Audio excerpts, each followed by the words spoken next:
show, Jack. Ladies and gentlemen, my name is Robert Llewellyn. Thank you. Face it out. We face the old one out. Thank you all for being here. He's not going to be like me in 50 years. That's very good. 60 years. Ladies and gentlemen, welcome to day one of Everything Electric North. We're so happy you're here. I hope you have a wonderful day. Please do come in. The show is open. Open it.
Hello, welcome back to Adventures with Autism. So we are here at Everything Electric North in Harrogate. We came last year, it was called Fully Charged Live last year, but it's changed its name to Everything Electric North. There was one down in London in March, and then you've got the South one in October, but we're very lucky in that the North one is a mile away from our house. So we've been here, this is now Sunday, we were here yesterday, we were here Friday, so we've already had two days here. We didn't do a full day yesterday, we left early. I had the FA Cup final to watch, which I'm so glad we did. What a result. We came on Friday with just Robert, we did a few test drives then. I did half a day yesterday, it was glorious sunshine yesterday. Today, not so much, it's raining, so they've moved a lot inside today. But we've just brought Louise and James today. We're going to carry on having a look around. I've already been out in the BYD today. I've got another Hyundai booked a bit later. I've already been out in another Hyundai Ioniq 6. I've been out in Volvo. We went out in Teslas yesterday, MGs. See what we get on.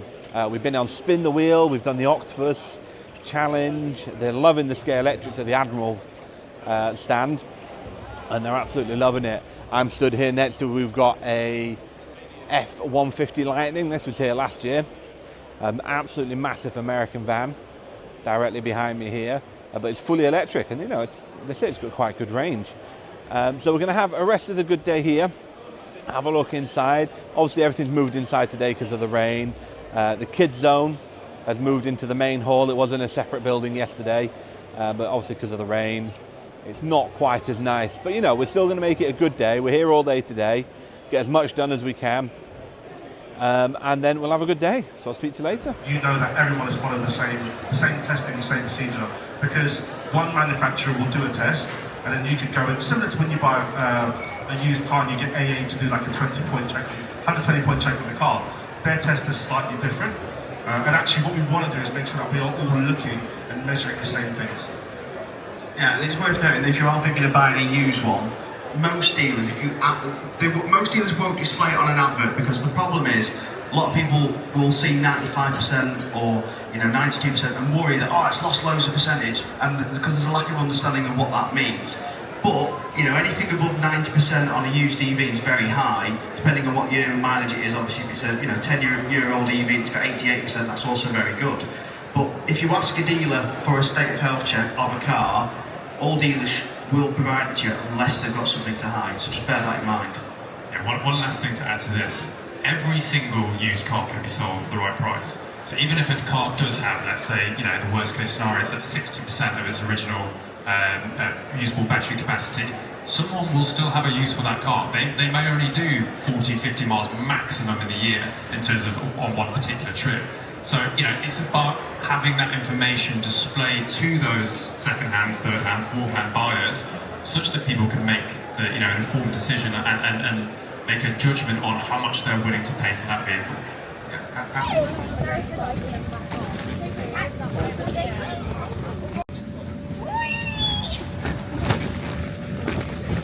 So obviously weather is not great today, but you know, we'll crack on. So we're having a look around. This is the JCT 600, the electric valley, avenue, something like that. And they've just got models of everything around here. They've got the Kia EV9 behind me, and they've got all sorts of cars. So if we have a look around, also we've got a few Mercedes here. You've got your Mercedes EQB with the EQE, EQC, and then we come around to obviously the higher end ones. So we've got Maserati here, we've got Lotus. You can have a look in. So none of these you can test drive, but you can sit and have a look in. A little bit muddier today. You've got a few of the ID buzzes. You've got the cargo one, you've got the passenger one. You've got a very interesting with the XLI VW here. Not been inside it. You've got we've got Cooper here, and you've got this XLI little electric, I don't know, concept car maybe. It's like I can barely fit in it, but we can't get in there. They've not opened this one up. And you've got a couple of other VWs here, ID4, ID3, ID5. But you know, it's interesting just to have a look around and see what's available. Obviously, like with the Maserati and the Lotus, it's not something normal people are really going to buy. They're more high end, but you know, you can have a look around. You've got the Smart Pro here, more reasonable ones. Even the ID Buzz, it's nice to actually be able to sit in and have a look, even if you can't test drive it, just get an idea of the size. So it's a really good thing that they bring down. They have all these here that you can have a look around in, and obviously it's not going to be practical to test drive all of these. But if I carry on walking, you've got a couple of Porsches here. Obviously JCT 600, they've got all sorts of dealerships all over the country, so they have the advantage of being able to bring in different models of cars. I say you've got your Porsches, you've got a Nero EV, and then you've got the EV9. We found that interesting to have a look because obviously it's in the gloss blue opposed to our matte blue, and then this is the 7-seat version. And then as we go around here, you've got a couple of Audis, and then you go around to the EV6 again with the Kia. So it's really interesting to be able to sit inside these and compare them and have a look around. And then as we carry on going around, obviously still checking it down, you've got Still on tour. And these aren't even cars, but these are electric sort of gardening equipment. So again, something great to have a look at. So you've got lawnmowers, you've got hedge trimmers, saws, you've got the robot lawnmower here. So they're obviously really interesting to have a look around. So this feels more like appropriate for the Yorkshire show, this. But like I say, they're all electric, so you've got no worry about annoying the neighbours at stupid o'clock in the morning with a petrol engine kicking off. Obviously still going to be noisy, but then you've got your massive hedge trimmers there. And you can go buy them. If I only had space for a robot lawnmower, I really would. And then you move on, you've got your Tesla Owners Club. These are always here, so you've got a few different Teslas. Obviously you've got things like the Model X here, which you don't see in this country anymore, really, because they've stopped making them in right-hand drive. You can have a look around. I think these are actual people's cars, as opposed to like test drive, but these are Tesla owners. And then as you move around, you've got your MG stand. You've got the Cybster. It's obviously a left-hand drive version, but this will be coming out very soon. I've not really looked much into the MGs. It does look like a very nice car. And then you've got the MG4, MG3. I went out in MG4 yesterday. It's an alright car, you know. Don't think it was out really special. And then obviously we'll carry on to the test drive area. So, you know, as we wander over, I don't think it's as big this year as it was last year, you know. I think it was a bigger show last year. There seems to be a few more manufacturers here, a few more people. So I think we're contemplating going down to one of the other shows. I mean, we were just having a chat, we went out to the BYD earlier, and he was saying how the Farnborough show is much, much bigger. Obviously being down south, it's easier for the manufacturers to get to. This one, we have the convenience of being really local. So it takes us about 5 minutes to drive here as opposed to 3 hours to get down to Farnborough or London.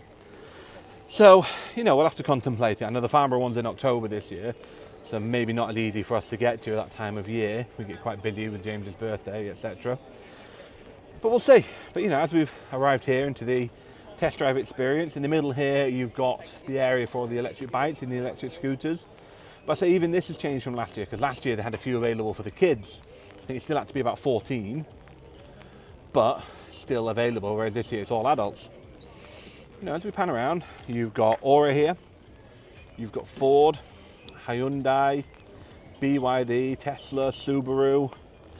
Over there you've got the Silence, the tiny little cars, so we can have a wander around there. You know, you've got these Aura ones, seems a bit cute, and we've got Volvo just there. I went out in the Volvo EX30 on Friday. Wasn't a massive fan, but you know, still nice cars. I think it's just to be, you know what you like.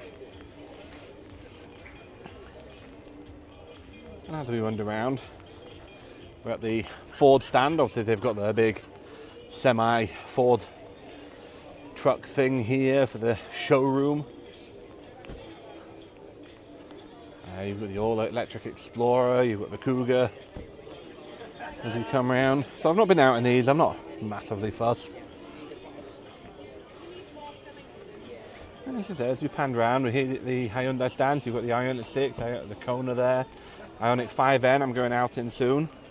So I'm going to have a drive around, and then obviously you've got your Silence, urban eco-mobility. So you've got the tiny little car there, perfect for little city drives. So you could go out and drive in one of them if you wanted to. I'm not overly fussed, not really for me, but you know, if you live in a city, you want to just scoot around, that's a perfect car. And then as we walk around, so we walk past the Ioniq 5N, the Kona, Ioniq 6. And then you've got a big presence of BYD here. I've got the music going, you've got the Atto, the Dolphin and the Seal. Went out in the Seal earlier, certainly a very nice car. I know we did the Atto last year. I think they're coming up, they're not bad cars, you know. I quite enjoyed driving that.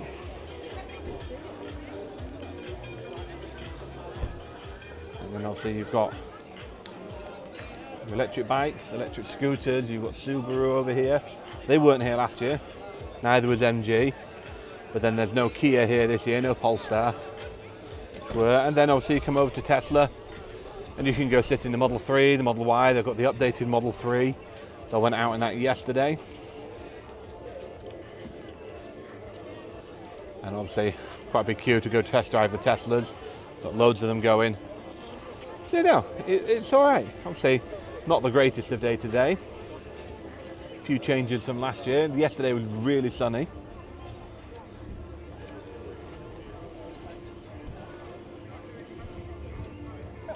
But you know, it's not the nicest of days. Really sunny last year. It looks like they've moved a lot of things around. They've moved it all off the grass. So if I look sort of just behind me over there, they've moved all the benches and the food courts. Yesterday they had it all down there on the grass. It was lovely sunshine, sit out in the sunshine, sit in the car. It was brilliant. Obviously today's changed. They've moved everything in for the rain. The kids zone's moved inside. I know last year behind me they actually had the Giga or the Nano Theatre set up outside, and they've moved that inside this year. But that was the start. Even with the weather, they've changed that. So you know, it's a bit smaller this year. We're still having a good time. Obviously today's put a little bit of a dampener on the spirits, but you know, it's still a good show.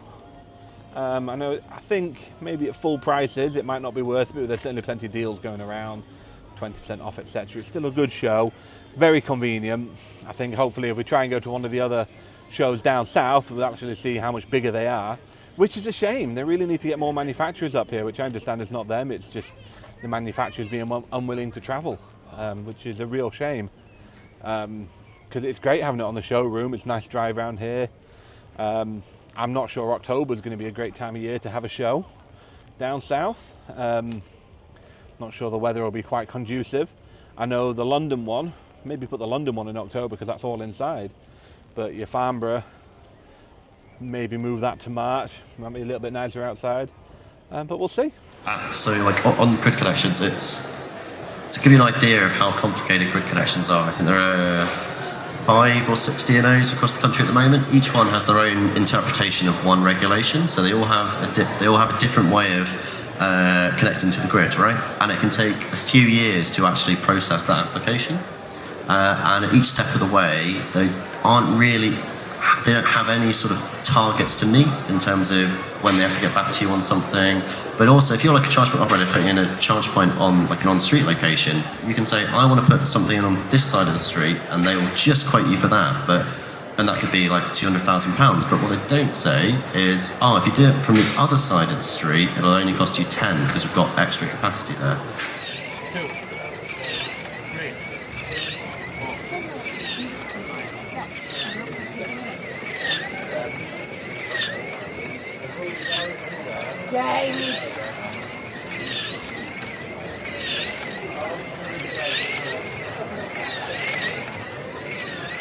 Robert.